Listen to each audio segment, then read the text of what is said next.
Assalamualaikum warahmatullahi wabarakatuh. Perkenalkan, nama saya Farsad Taufikur Rahman, NPM 11191011026, Sistem Informasi A. Di sini kita akan membahas resume mata kuliah Digital Marketing dari pertemuan 1 sampai 15. Langsung saja ke yang pertama, bab 1, memperkenalkan pemasaran digital. Bab 2, analisis pasar online lingkungan mikro. Bab 3, lingkungan makro online. Bab 4, strategi digital pemasaran. Bab 5, dampak media dan teknologi digital terhadap bauran pemasaran. Bab 6, pemasaran hubungan menggunakan platform digital. Bab 7, memberikan pengalaman pelanggan online. Bab 8, perencanaan kampanye untuk media digital. Bab 9, komunikasi pemasaran menggunakan saluran media digital. Evaluasi dan peningkatan kinerja saluran digital. Bab 11, praktik pemasaran digital bisnis konsumen pemasaran. Bab 12, praktik pemasaran digital B2B.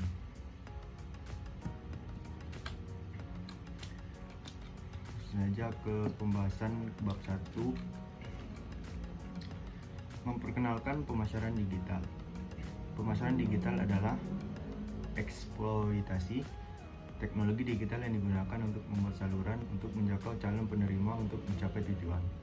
Perusahaan dengan memenuhi lebih banyak kebutuhan konsumen efektif.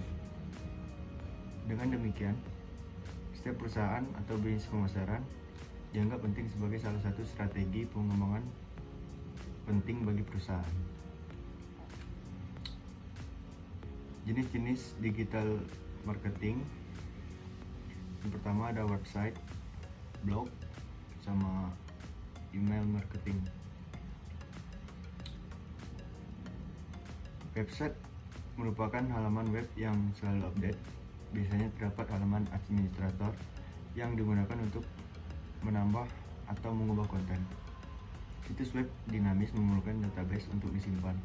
Website dinamis memiliki arus informasi dua arah, yaitu dari pengguna dan pemilik, sehingga pembaruan dapat dilakukan oleh pengguna dan pemilik website. Yang kedua ada blog, sebuah aplikasi yang berisi dokumen multimedia dan untuk mengaksesnya menggunakan perangkat lunak yang disebut browser. Yang ketiga, email marketing.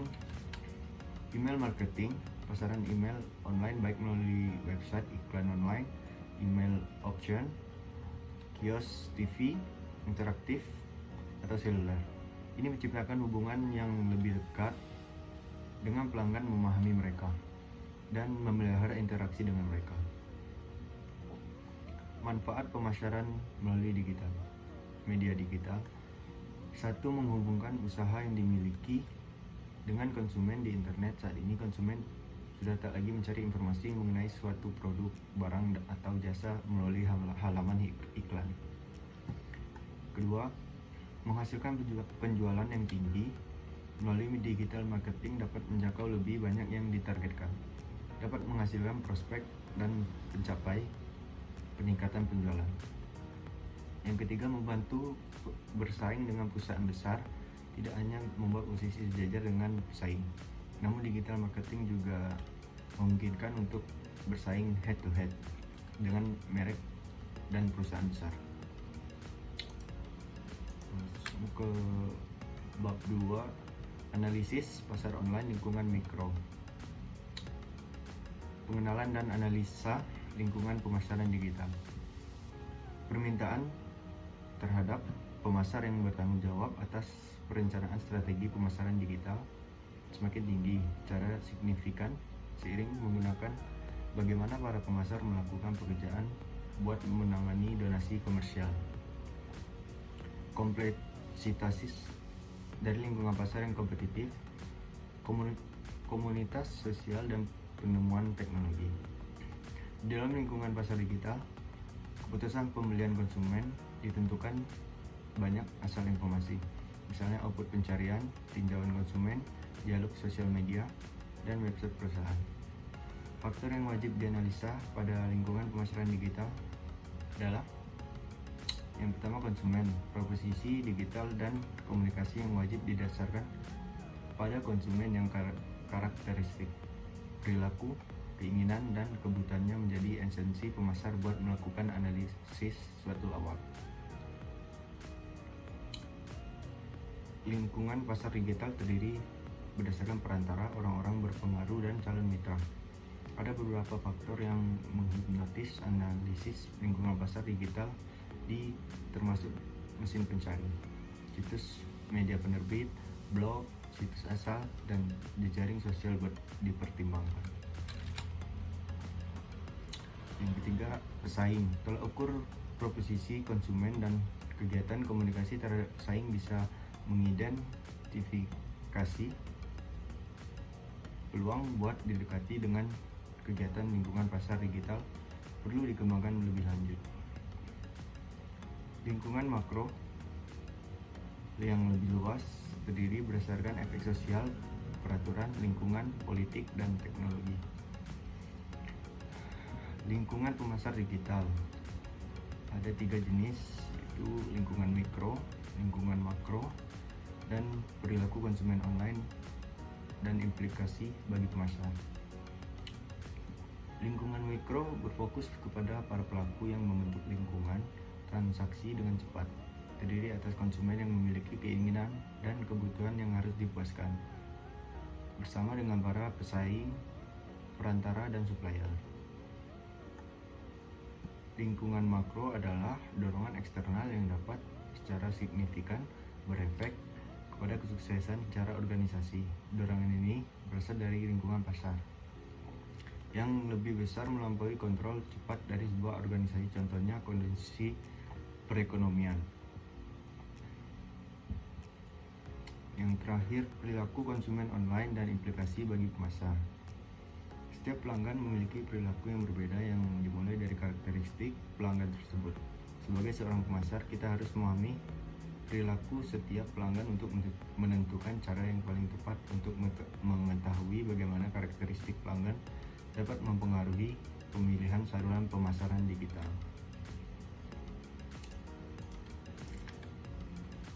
Bab 3, lingkungan makro online. Dapat ditinjau dari lingkungan makro pemasaran digital ini bahwa kekuatan ekonomi makro mempunyai peran penting pemasar digital. Para pedagang wajib mengikuti perkembangan di bidang ini, karena dari tahun ke tahun akan datang di mana pasar akan menyesuaikan diri dengan kebutuhan pasar saat ini dan perubahan yang akan terjadi pada hubungan antara produsen, pedagang, dan konsumen. E-commerce akan menjadi kunci untuk daya saing pedagang dan memastikan akses ke dalam pasar yang baru. Dalam literatur, pemasar ini terdapat beberapa macam yang bertujuan sebagai ide untuk kekuatan lingkungan makro, yaitu 1. Kekuatan politik, yang kedua kekuatan ekonomi, yang ketiga kekuatan sosial, yang keempat kekuatan teknologi, yang kelima kekuatan hukum, yang keenam kekuatan lingkungan. Faktor lingkungan makro memiliki pengaruh yang lebih kuat terhadap pengembangan internet, terutama dalam hal teknologi. Contohnya seperti toko online. Toko online seharusnya sumber barang yang memiliki murah. Mereka muncul sebelum krisis, dan kelebihannya yaitu pengurangan biaya pemeliharaan yang rendah dan memiliki efek langsung pada biaya produk. Bab 4, strategi digital pemasaran. Strategi digital pemasaran adalah logika pemasaran, dan berdasarkan itu unit bisnis diharapkan untuk mencapai sasaran pemasarannya. Strategi pemasaran dapat dinyatakan sebagai dasar tindakan yang mengarah pada kegiatan atau usaha pemasaran dari suatu perusahaan dalam kondisi pesaing dan lingkungan yang selalu berubah agar dapat mencapai tujuan yang diharapkan. Proses target pasar meliputi 1. Analisis situasi. Analisis situasi ini meliputi visi, struktur, dan analisis pasar, segmentasi pasar, serta pengetahuan pasar untuk mengintegrasikan desain strategi baru untuk mengubah strategi yang sudah ada. Kedua, merancang strategi pemasaran. Tahap analisis suatu situasi dalam proses strategi pemasaran, mengidentifikasikan peluang pasar, menggambarkan segmen pasar, mengenali pesaing, dan menilai kekuatan dan kelemahan perusahaan. Yang ketiga, pengembangan program pemasaran. Tahap pengembangan program pemasaran ini meliputi portofolio, produk, dan manajemen strategi merek, rantai nilai, promosi, dan strategi harga. Keempat, implementasi dan manajemen strategi pemasaran. Tahap menerapkan dan mengelola strategi pemasaran meliputi desain organisasi yang didorong, pemasaran yang efektif, serta strategi pelaksanaan dan pengendalian. Lanjut ke bab 5, dampak media dan teknologi digital terhadap bauran pemasaran. Bauran pemasaran adalah seperangkat alat yang dapat digunakan pemasar untuk membentuk karakteristik layanan ditawarkan kepada pelanggan. Dalam bauran pemasaran terdapat seperangkat alat pemasaran yang dikenal dalam istilah 7P, yaitu produk, yang kedua harga, yang ketiga tempat, yang keempat promosi, yang kelima sarana fisik, yang keenam orang, yang ketujuh proses. Yang pertama, produk. Mengelola elemen produk termasuk perencanaan dan pengembangan produk atau layanan yang tepat ke pasar dengan mengubah produk atau layanan yang ada. Yang kedua, harga adalah sistem manajemen perusahaan yang akan menentukan harga dasar yang tepat untuk suatu produk atau jasa dan harus menentukan strategi mengenai potongan harga. Yang ketiga, tempat adalah memilih dan mengelola saluran perdagangan yang digunakan untuk mendistribusikan produk atau jasa. Yang keempat, promosi. Promosi elemen yang digunakan untuk menginformasikan dan membujuk pasar tentang produk atau layanan baru di perusahaan melalui iklan, promosi penjualan, atau publikasi. Kelima, sarana fisik merupakan hal-hal nyata yang turut mempengaruhi keputusan konsumen untuk membeli dan menggunakan produk atau jasa yang ditawarkan. Unsur-unsur yang termasuk dalam fasilitas fisik meliputi lingkungan atau bangunan fisik, peralatan, perlengkapan, logo, warna, dan barang lainnya. Keenam, orang. Semua aktor yang berperan penting dalam penyajian jasa sehingga dapat mempengaruhi persepsi pembeli. Unsur orang adalah karyawan perusahaan, konsumen, dan konsumen lainnya. Ketujuh, proses. Proses adalah semua prosedur, mekanisme, dan aliran aktivitas aktual yang digunakan untuk memberikan layanan. Unsur proses ini memiliki arti sesuatu yang menyampaikan jasa. Bauran pemasaran adalah kerangka kerja yang berguna untuk menginformasikan pengembangan strategi. Bab 6, pemasaran hubungan menggunakan platform digital. Membangun hubungan jangka panjang dengan pelanggan sangat penting untuk setiap bisnis yang berkelanjutan, dan ini berlaku sama untuk elemen bisnis online. Kegagalan untuk membangun hubungan dengan mendapatkan pengunjung berulang dan penjualan sebagai besar menyebabkan kegagalan banyak .com mengikuti besar pengeluaran untuk akuisisi pelanggan. Electronic Customer Relationship Management melibatkan pembuatan strategi dan rencana bagaimana teknologi digital, data digital dapat mendukung CRM, Kegiatan pemasaran digital yang berada dalam lingkup CRM yang akan meliputi menggunakan situs web dan kehadiran sosial online untuk pengembangan pelanggan, mulai dari menghasilkan prospek hingga konversi ke penjualan online atau offline, menggunakan email dan berbasis web konten untuk mendorong pembeli. Yang kedua, mengelola informasi profil pelanggan dan kualitas daftar email, cakupan email, alamat, dan integrasi informasi profil pelanggan dari database lain ke aktif penargetan. Yang ketiga, mengelola opsi kontak pelanggan melalui seluler, email, dan jejaring sosial untuk mendukung upsell dan cross-sell. Yang terakhir, menyediakan personalisasi online atau fasilitas kustomisasi massal secara otomatis merekomendasikan produk terbaik berikutnya. Bab 7, memberikan pengalaman online.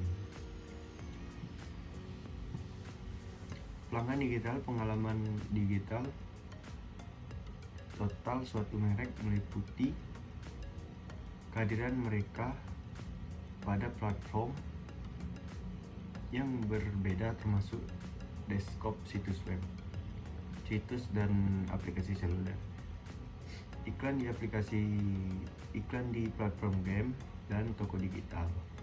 Kualitas pengalaman digital didasarkan pada kombinasi faktor pelanggan terhadap suatu merek online, tingkat konversi pengoptimalan, meningkatkan pengembalian komersial dari situs transaksional melalui peningkatan konversi untuk tujuan utama seperti penjualan, kutipan, pemesanan, dan prospek.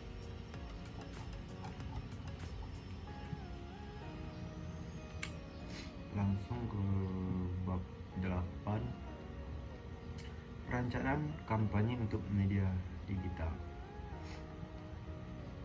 Perencanaan bagaimana media digital digunakan mencakup kampanye jangka pendek untuk mendukung tujuan tertentu seperti meluncurkan produk baru, mempromosikan penjualan, atau mendorong prospek untuk menghindari acara dan selalu aktif. Jangka panjang, kegiatan komunikasi elektronik yang berkelanjutan yang meninjau komunikasi seperti penjualan produk untuk mengecer perolehan prospek untuk perusahaan bisnis ke bisnis, keterlibatan dengan merek atau langganan, pendapatan iklan untuk penerbit online atau merek konsumen.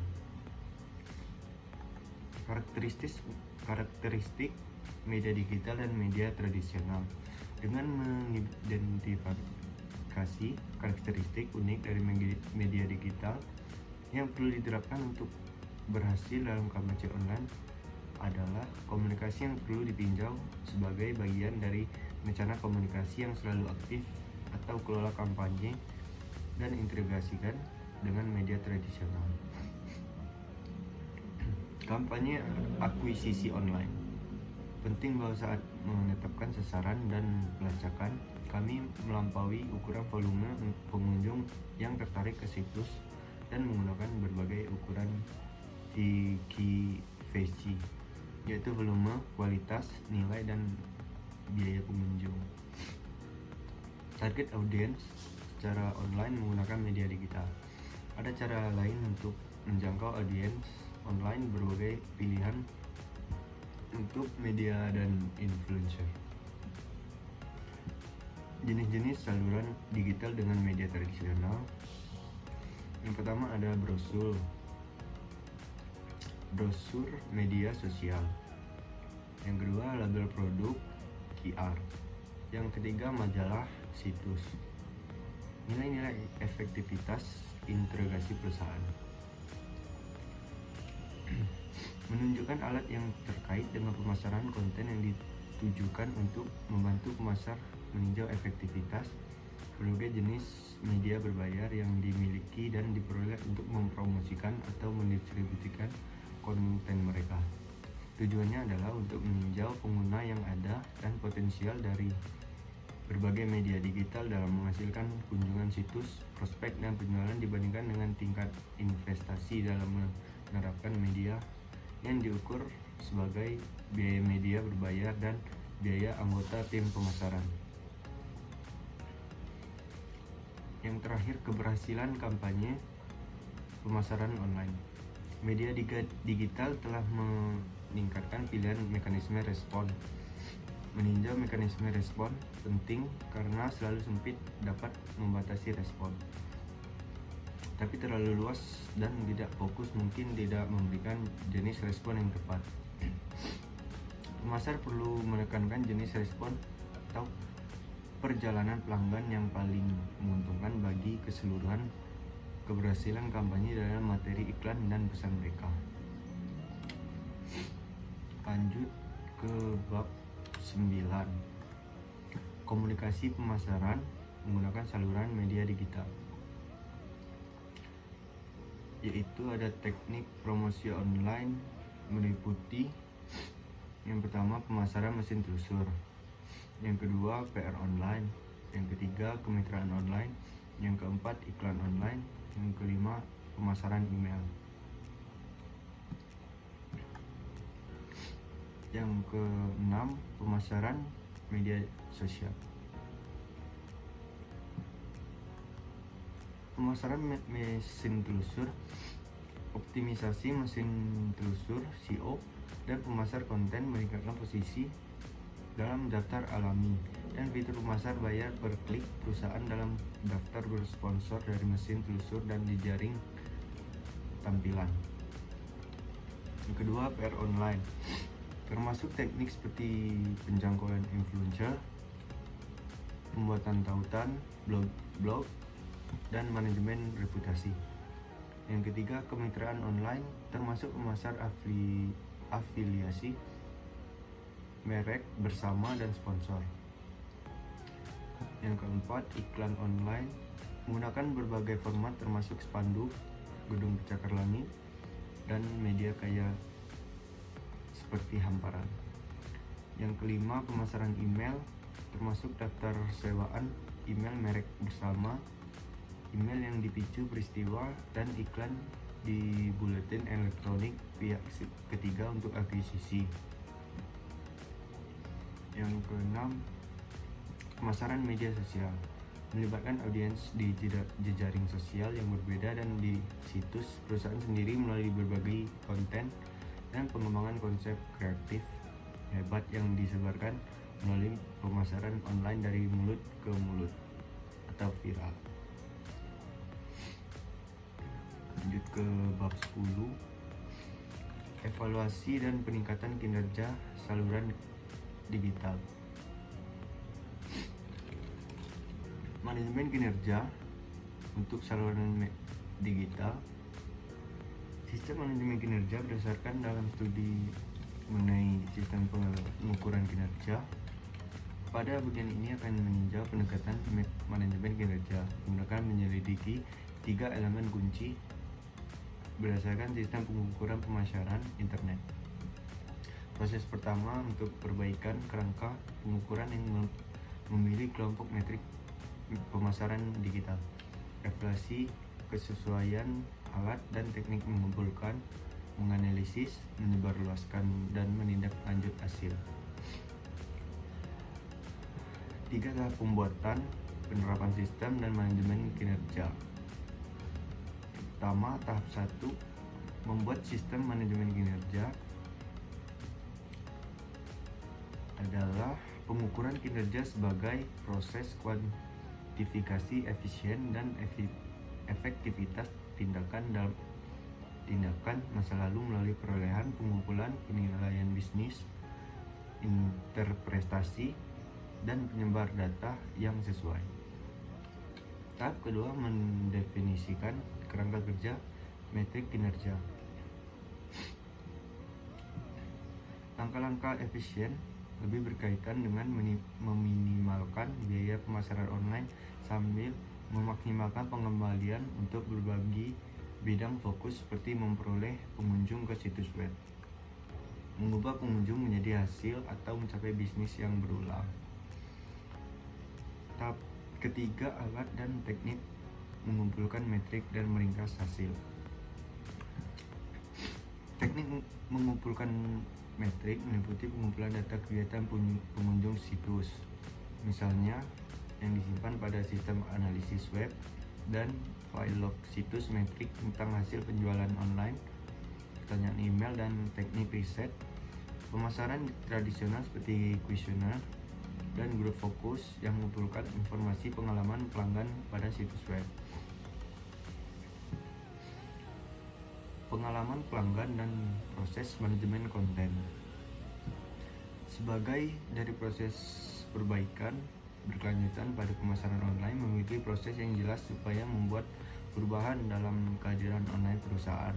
Apabila halaman tetap statis seperti menggunakan beberapa situs brosur yang masih kita lihat, maka kesempatan untuk melibatkan pelanggan dan prospek menggunakan suatu merek akan hilang.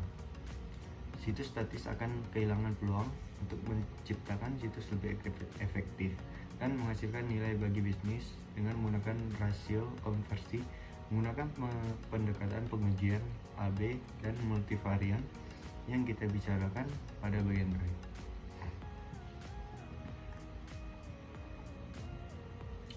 Bab 11, praktik pemasaran digital bisnis ke konsumen. Perilaku dari konsumen online berfokus pada profil dari konsumen online yang sangat reliable dalam mempengaruhi seberapa jauhkah sang konsumen dalam berbelanja online untuk pengalamannya. Dari konsumen yang dapat mengarah dalam pembentukan niat untuk melakukan belanja online. Membentuk sikap menuju disarankan hasil dari belanja online, pengaruh keyakinan tentang internet, niat belanja berbelanja online, membentuk variabel karakter inovatif.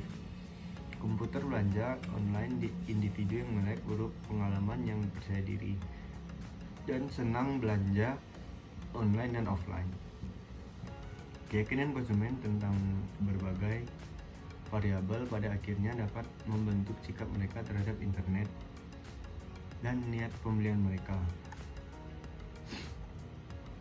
Secara tradisional, pengecer diklarifikasikan berdasarkan jenis organisasi retail dan format, dan fitur operasi ini juga dapat dimodifikasi oleh luas dan kedalaman rentan produk yang ditawarkan, target pasar yang dilayani, jumlah gerai yang dioperasikan.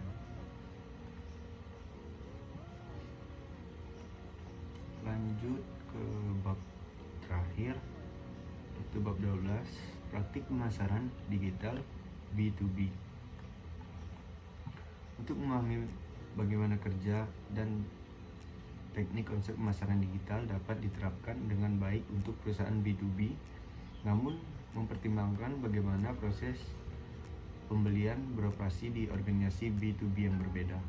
Di pasar organisasi biasanya ada sedikit pelanggan yang cenderung membeli barang dalam jumlah besar, dan organisasi pembeli cenderung lebih besar dan selanjutnya bernilai besar bagi pemasok. Yang pertama ada jenis lingkungan pemasaran dan perdagangan organisasi B2B. Yang kedua, menggunakan pemasaran digital untuk mendukung akuisisi pelanggan dalam pemasaran B2B. Yang ketiga, pengoptimalan perolehan prospek dan konversi untuk pemasaran B2B. Yang keempat, pilihan untuk perdagangan antar organisasi online. Yang kelima, bagaimana teknologi digital dapat mendukung pemasaran B2B. Yang keenam, strategi pemasaran digital. Jenis lingkungan pemasaran dan perdagangan organisasi B2B. Pasar industri umumnya terdiri dari organisasi yang sangat bergantung pada bahan mentah dan benar-benar memproduksi barang berwujud, misalnya pertanian dan perburuan dan kehutanan, perikanan, manufaktur berat, teknik, industri, kendaraan, pasokan, dan konstruksi listrik dan gas. Pasar pengecer terdiri dari organisasi yang membeli produk dan jasa untuk dijual kembali, misalnya grosir, pengecer, hotel dan restoran, transportasi, penyimpanan komunikasi lembaga keuangan.